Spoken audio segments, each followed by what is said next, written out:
Welcome back, Lego builders, and today we're making out the Clone Wars with this set because here today we have the Lego Star Wars set number 7669, Anakin's Jedi Starfighter. The set was released all the way back in 2008, has 153 pieces, 2 minifigs, and retailed for $19.99 back then. If you want this set today, it'll cost you over $100 sealed or roughly $27 for a used version like mine. So without further ado, let's get into this old set. Now, like always, let's move the minifigures out the way. I hope to explain that in a little bit, but just picking up the set, amazing build. This was one of my earlier sets I've gotten as a kid, so it's not in the best condition, but it is what it is. I'm glad I still have the pieces to rebuild the set at least. And if you look at the top here, we have space for one minifigure, one pilot, and one astromech droid in the middle as well. Down at below we have flick-fire missiles and landing pad gear, which the landing pad gear can move around however you want it to be. I recommend 2 clicks each for landing position, and then for flight mode it'll do it on its own. And you have a nice little play feature here, and flick-fire missiles that don't really work well.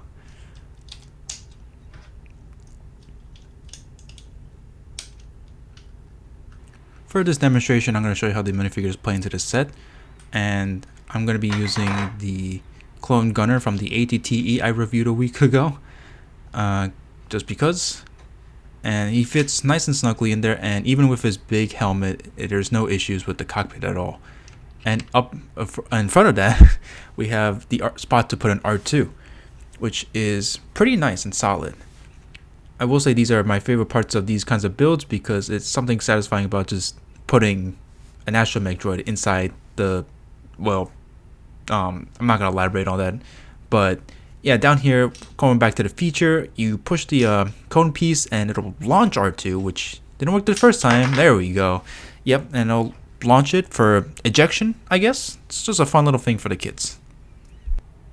Now let's get into the minifigures themselves. First off, we have an R2, not in the prettiest condition, if you can tell, but one of the earlier R2s. This one is Clone Wars specific, I believe. If not, totally on me for getting that wrong, but yeah, nice printing all around. Very different from what we get today. Not exactly a full silver chrome dome like we get today, but still for an early iteration, I think it's pretty solid and nostalgic. Next up, we have Anakin, and I don't know where his head is, honestly. I couldn't find that piece, but this is one of the earlier Clone Wars Anakins, and yeah, no printing at all in the back. Generic legs. Cool Jedi robe printing though on the front though, I will say. He would also come with a lightsaber piece, which I also don't have. And that does it with this review. Really solid set, I think. This was one of the early sets I've got as a kid, and I think, in my opinion, I think this style is better than the current ones we get, in my opinion, or at least in some aspects. I think one of the big things for me is the landing gear. It feels more stable and less wobbly than the current one, especially with the Obi-Wan Starfighter that I reviewed a couple months back, maybe even a year ago. Wow.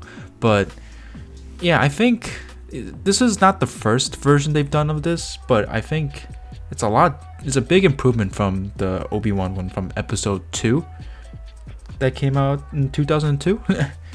So in a lot of ways, this one is pretty good. It does have its flaws, obviously. It's not a perfect set, but in my eyes, I think it is very good. So, without further ado, like and subscribe, and I'll catch you guys for the next review. Peace.